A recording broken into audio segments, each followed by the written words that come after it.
시간 함께 보실 하나님의 말씀은 마태복음 18장 말씀입니다. 마태복음 18장 1절에서 35절까지 말씀입니다.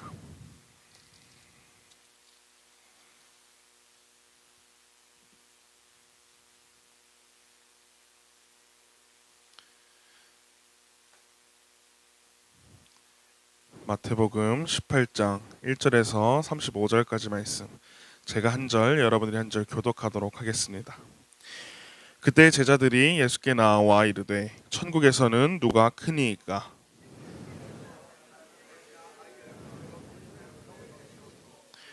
이르시되 진실로 너희에게 이르노니 너희가 돌이켜 어린아이들과 같이 되지 아니하면 결탄코 천국에 들어가지 못하리라.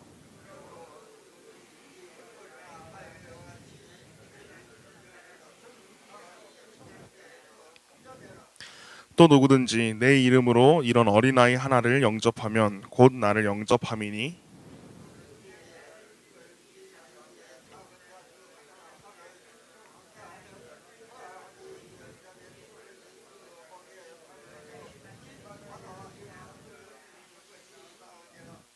실족하게 하는 일들이 있음으로 말미암아 세상에 화가 있도다. 실족하게 하는 일이 없을 수는 없으나 실족하게 하는 그 사람에게는 화가 있도다.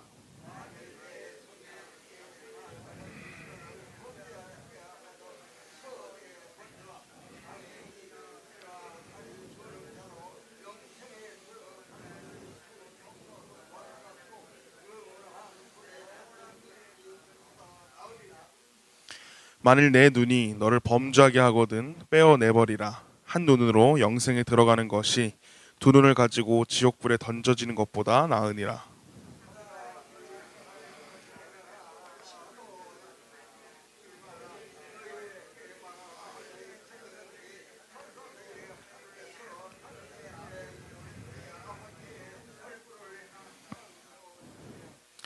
너희 생각에는 어떠하냐? 만일 어떤 사람이 양 100마리가 있는데 그 중에 하나가 길을 잃었으면 그 99마리를 산에 두고 가서 길 잃은 양을 찾지 않겠느냐?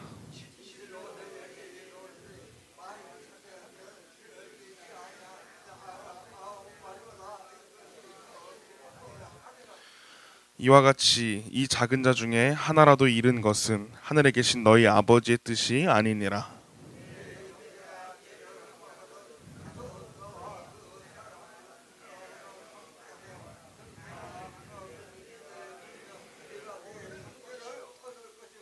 만일 듣지 않거든 한두 사람을 데리고 가서 두세 증인의 입으로 말마다 확증하게 하라.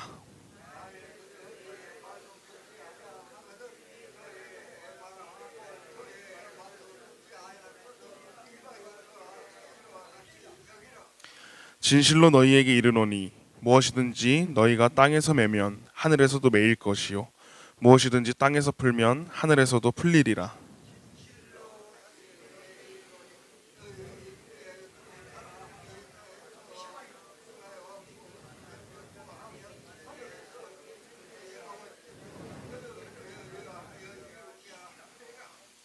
두세 사람이 내 이름으로 모인 곳에는 나도 그들 중에 있느니라.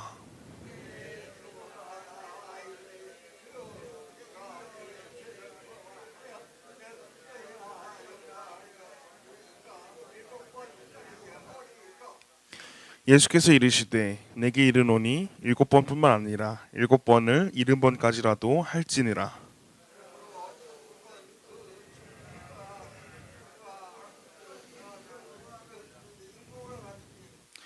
결산할 때에 10달란트 빚진 자 하나를 데려오매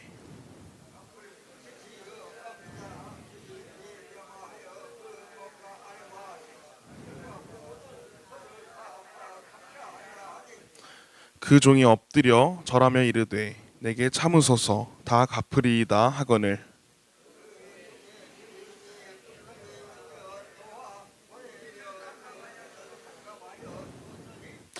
그 종이 나가서 자기에게 100데나리온 빚진 동료 한 사람을 만나 붙들어 목을 잡고 이르되 빚을 갚으라 하시매 아멘.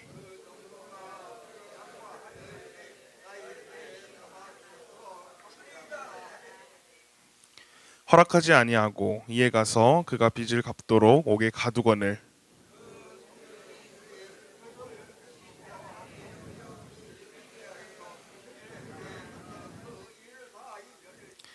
이에 주인이 그를 불러다가 말하되 악한 종아 내가 빌기에 내가 내 빚을 전부 탕감하여 주었거늘.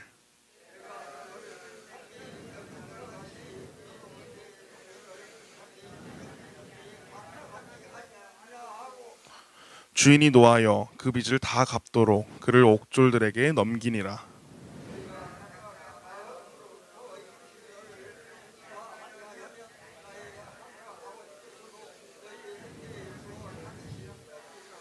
아멘. 오늘도 이 새벽 기도의 자리에 나오신 모든 분들에게 주님의 은혜가 함께 하시기를 축복합니다. 오늘 함께 본 이 마태복음 18장의 말씀은 예수님이 제자들이 사람들과의 관계에 대해서 어떻게 행동해야 하는지에 대한 교훈의 말씀입니다. 마태복음 18장의 말씀의 시작을 보면 그때라는 단어로 시작을 합니다. 이 말은 이 앞에 있었던 사건하고 연관이 되는 단어입니다. 이 예수님께서 베드로와 야고보와 요한 이 세 명의 제자들과 함께 변화산에 올라가셔서 이 변화신 사건에 대해서 예수님은 제자들에게 이 이야기를 하지 말라고 하셨는데 분명히 이 사건에 대해서 제자들 사이에서 이야기가 흘렀을 것입니다. 예수님은 자신이 당하실 순환과 죽음에 대해서 말씀하셨지만 제자들은 1절에서 예수님께 질문했던 것처럼 천국에서는 누가 크니까? 라는 질문을 예수님께 던집니다. 그러자 예수님은 한 어린아이를 가운데 세우시고 이야기하십니다.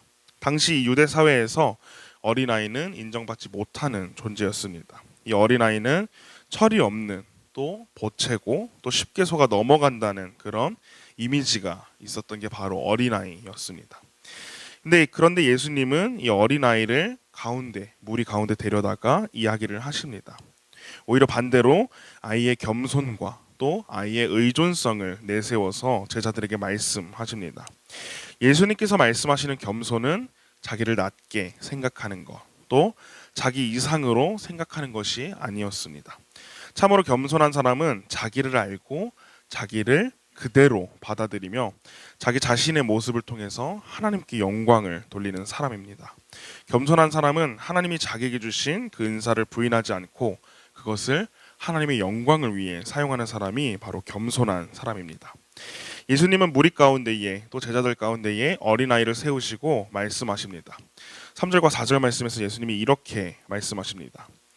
이르시되 진실로 너희에게 이르노니 너희가 돌이켜 어린아이들과 같이 되지 아니하면 결단코 천국에 들어가지 못하리라.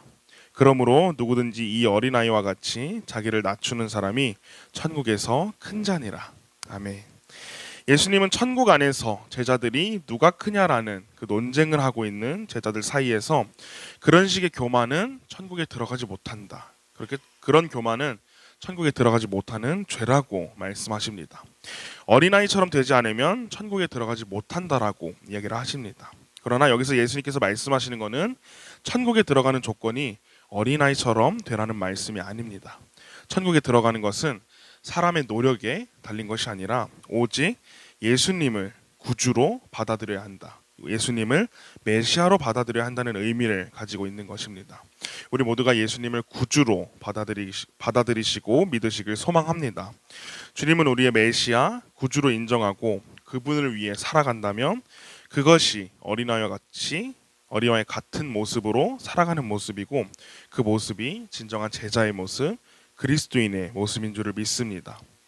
이후 예수님은 제자들에게 대인관계에 있어서 중요하게 생각할 것에 대해서 말씀하십니다. 이 말씀을 왜 하셨냐 하면 제자들이 대인관계에 있어서 제자들과의 관계 또 다른 사람들과의 관계에 있어서 다른 사람들 또 다른 제자들을 실족하게 할 가능성이 많았기 때문입니다. 우리도 마찬가지입니다. 서로 말을 나누고 또 서로 모습을 나누고 같이 밥을 먹고 하지만 말 한마디로 서로 말은 안 하지만 상처받고 있는 모습들이 분명히 있습니다. 6절부터 9절까지 말씀에서 실족이라고 단어를 표현하는데 이것은 걸림돌을 놓다라는 의미를 가지고 있습니다. 다시 말해서 이 제자들의 말과 행동을 통해서 다른 제자들 또 다른 예수님을 믿는 사람들이 넘어져 죄를 짓게 하는 것을 말합니다. 제자는 남을 통해서 범죄할 수도 있고 또 자기 스스로 범죄할 수 있는 존재입니다. 예수님은 이 실족하게 하는 죄의 심각성을 보시고 제자들에게 말씀하십니다. 첫째로는 작은 자를 실족하게 하면 7절 말씀에서 연자 맷돌을 목에 달려서 깊은 바다에 빠지는 것이 낫다라고 말합니다. 이 연자 맷돌은 우리가 흔히 생각하는 이렇게 손으로 돌리는 그런 맷돌이 아니라 말과 나귀로 돌리는 아주 큰 맷돌을 말합니다. 이런 맷돌을 목에 달고 바다에 빠지면 반드시 죽습니다. 물에 절대로 뜨지 않습니다. 이 작은 자를 실족하게 하면 실족한 사람에게 화가 있고 그만큼 책임이 무겁다라고 예수님은 말씀하시는 것입니다. 두 번째로 예수님은 죄로 가득한 세상 때문에 실족하게 하는 일이 없을 수는 없다라고 인정하십니다. 그러나 만약에 나의 행동으로, 나의 말 한마디로 누군가를 실족하게, 누군가에게 죄를 범하게 한다면 그 사람과 세상에 화가 임한다라고 말씀하셨습니다. 범죄하는 자신도 화를 입고 또 그 세상도 죄가 가득해져서 사망의 결과를 낳는 그 죄가 더해져서 화를 입는다라고 예수님은 말씀하시는 것입니다. 예수님은 남을 실족하게 하든지 또 자신을 실족하게 한다면 그것은 심각한 죄이기 때문에 손이나 발 또 눈을 빼어버리라고 말씀하셨습니다. 말 그대로 잘라서 버리라는 말이 아니라 범죄하게 하는 것을 단호하게 그리고 철저하게 제거하라는 말씀이었습니다. 예수님은 계속해서 이 작은 자에 대한 교훈을 이야기하시면서 이른 양의 비유를 드십니다. 양 100마리 중에 한 마리가 길을 잃어도 그 한 마리를 생각해서 찾는 비유를 통해서 작은 자를 소중히 여기시라는 하나님의 마음을 이야기합니다. 근데 많은 사람들이 이 말씀을 오해합니다. 99마리는 산에 두고 간다는 그 말씀을 예수님께서 그 99마리는 신경 쓰지 않으시고 구원받은 그 자녀들, 구원받은 백성들은 신경 쓰지 않으시고 버리시고 오히려 한 사람만, 그 한 마리만 귀하게 생각하시고 찾는다라고 생각을 합니다. 하지만 이 말씀이 진정으로 이야기하고 있는 교훈은 잃어버린 그 한 마리가 99마리보다 더 가치가 있다라고 이야기하는 것이 아니라 잃어버렸다가 발견한 그 기쁨이 너무나도 크다라는 사실을 이야기하고 있는 것입니다. 15절부터는 공동체에 대한 말씀을 이야기하십니다. 공동체 안에 형제가 죄를 짓는다면 예수님은 4단계로 죄를 다루라고 말씀하십니다. 처음에는 1대1로 독대하고, 두 번째는 두세 증인을 같이 데리고 가서 입으로 증거하고, 세 번째 단계는 교회 이야기를 하고, 네 번째는 이방인과 세리처럼 여기라고 말씀하십니다. 그런데 4단계를 보면은 이방인과 세리처럼 여기라는 그 말씀을 우리가 생각해 보면 예수님이 보여주신 모습과 반대의 모습을 보여주고 있습니다. 그들의 친구가 되어주신, 이방인과 세리의 친구가 되어주신 예수님께서 그들을 이방인과 세리처럼 여기라는 말씀을 하십니다. 이 말씀이 의미하는 것이 무엇일까요? 이 비유를 통해서 가장 대표적으로 죄인이라고 이야기하는 것이 바로 이방인과 세리였습니다. 아무리 예수님이 그들과 친구라고 할지라도 세상에서는 이방인과 세리를 죄인이라고 이야기를 했고, 죄인의 대표적인 죄의 대표성을 가지고 있었던 게 바로 이방인과 세리였습니다. 그런 의미에서 예수님은 이 죄라는 그런 의미를 가지고 그들이 죄를 짓고 아무리 이야기를 해도 돌이키지 않는다면 그들을 죄처럼 여기라는 말씀입니다. 다른 제자들을 오염시키지 못하도록, 또 죄를 정직하게 다루지 않으면 누룩처럼 곰팡이처럼 퍼져나가기 때문에, 공동체 안에 번져나가기 때문에 그들을 배척하라는, 죄가 다시는 이 거룩한 공동체에 퍼지지 않도록, 다른 이들도 그 죄가 옮겨붙지 않도록 그 죄를 배척하라고 말씀하신 것입니다. 우리는 갈등이 일어날 때 제일 먼저 하는 것이 바로 그 갈등을 피하려고 합니다. 최대한 나에게 그 갈등이 오지 않도록, 다른 사람과 불편하지 않도록 그 갈등을 피하려고 하고 또 모른 척하며 살아갑니다. 그러나 우리는 갈등을 무시하지 말고 다뤄야 합니다. 갈등이 반복되지 않도록 해야 하고 또 원만한 대인관계로 돌아가야 합니다. 이것이 가능하기 위해서는 제일 먼저 가장 중요한 것은 바로 오직 말씀 위에 바로 서야 합니다. 주님의 말씀에 순종하고 다룰 것은 다루고 또 벌할 것은 벌하고 제대로 죄에 대해 이야기할 때 교회는 회복될 줄 믿습니다. 지금 이 세상의 많은 교회들이 이렇게 하지 못하고 말씀 위에 바로 서지 못하고 또 죄에 대해서 이야기하지 못해 병들고 세상에 손가락질 당하는 모습을 우리는 너무나도 많이 보고 있습니다. 이 시간 이 땅에 세우신 주님의 교회가 회복되어지기를 위해 기도하는 저와 모든 성도님들이 되시기를 주님의 이름으로 소망합니다. 마지막으로 예수님은 용서에 대해서 말씀하십니다. 베드로가 예수님께 물어봅니다. 형제가 죄를 범하면 몇 번이나 우리가 용서해야 됩니까? 라고 물어봅니다. 예수님은 그때 말씀하십니다. 7번뿐만 아니라 7번을 70번까지라도 할지니라 라고 예수님은 말씀하십니다. 여기서 말하는 7번은 정말 말 그대로 내가 7번 용서했는데 받아들이지 않는다면 8번째는 화를 내도 된다라는 의미를 가지고 있는 것이 아니라 성경에서 말하는 7이라는 숫자 7번이라는 것은 가장 완전한 숫자, 지금까지 아무도 말할 수 없는 최고의 정도로 그 사람을 용서해라 라고 말씀하십니다. 더 나아가 7번을 70번까지라도 7번을 70번이나 곱하는 정말 말도 안 되는 그런 수까지라도 형제를 용서하라고 이야기를 하십니다. 그러고 한 비유를 드십니다. 10,000달란트와 100데나리온 진 종의 비유를 드십니다. 한 사람이 10,000달란트의 빚을 졌습니다. 그런데 그 주인은 그에게 그것을 갚으라고 하지만 자기는 자신의 능력으로 갚을 수 없다라고 이야기를 하고 또 주인에게 용서를 구합니다. 그 종의 주인은 그 종을 불쌍히 여겨서 그 10,000달란트를 탕감해 줍니다. 그런데 그 종이 자기의 그 빚을 탕감한 그 직후 밖으로 나가자 자기에게 100데나리온 진 동료를 보자마자 자기의 빚을 갚으라고 이야기를 합니다. 이 10,000달란트와 100데나리온의 차이를 찾아보니까는 50만 배라는 어마어마한 차이가 나는 그런 비유, 그런 이제 단위였습니다. 근데 자기에게 10,000달란트를 탕감해 준 그 주인의 은혜를 잊고 자기에게 100데나리온 진 그 다른 사람들을 찾아가 내 빚을 갚으라. 얼른 너를 감옥에 가두기 전에 내 빚을 갚으라는 그런 이기적인 모습을 보여주고 있습니다. 그런 모습에 있어서 예수님은 맨 마지막 35절에서 이렇게 말씀하십니다. 너희가 각각 마음으로부터 형제를 용서하지 아니하면 나의 하늘 아버지께서도 너희에게 이와 같이 하시리라. 아멘. 이 형제를 용서하라는 요구는 바로 하나님의 용서에 근거해서 예수님은 말씀하고 있습니다. 값없이 이 죄 때문에 죽을 수밖에 없었던 우리 가운데에 예수 그리스도, 하나님의 아들 예수 그리스도를 구주로 보내주시고 구원자로 보내주신 그 은혜를 우리는 잊고 살아가고 있다는 것을 이야기하고 있습니다. 세상을 살아가면서 많은 사람들과 우리가 교류하고 관계하면서 서로 용서하거나 용서하지 못하는 그런 죄들이 분명히 있을 것입니다. 그러나 우리 주님이 나에게 베풀어 주신 그 구원의 은혜를 깨닫고 또 예수님께서 구원해 주신 그 용서의 의미를 우리가 깨닫는다면 우리도 예수님의 마음을 품고 그들을 용서해야 할 줄 믿습니다. 이 시간 우리가 함께 우리 마음 가운데 용서하지 못한 자가 있다면 그들을 떠올리며 그들의 이름을 부르며 함께 기도하며 나아가는 저와 모든 성도님들이 되시기를 주님의 이름으로 소망합니다. 기도하겠습니다. 사랑의 주님, 귀한 시간 허락하여 주시고 인도하여 주셔서 함께 기도의 자리 가운데 나올 수 있게 하시면 감사합니다. 오늘 마태복음 18장의 말씀을 보았습니다. 제자들은 천국에서 누가 크냐라는 그 질문에 예수님은 어린아이를 데리고 와 이 어린아이를 대하는 것처럼 어린아이의 마음을 품은 자들이 천국에서 가장 큰 자라고 말씀하셨습니다.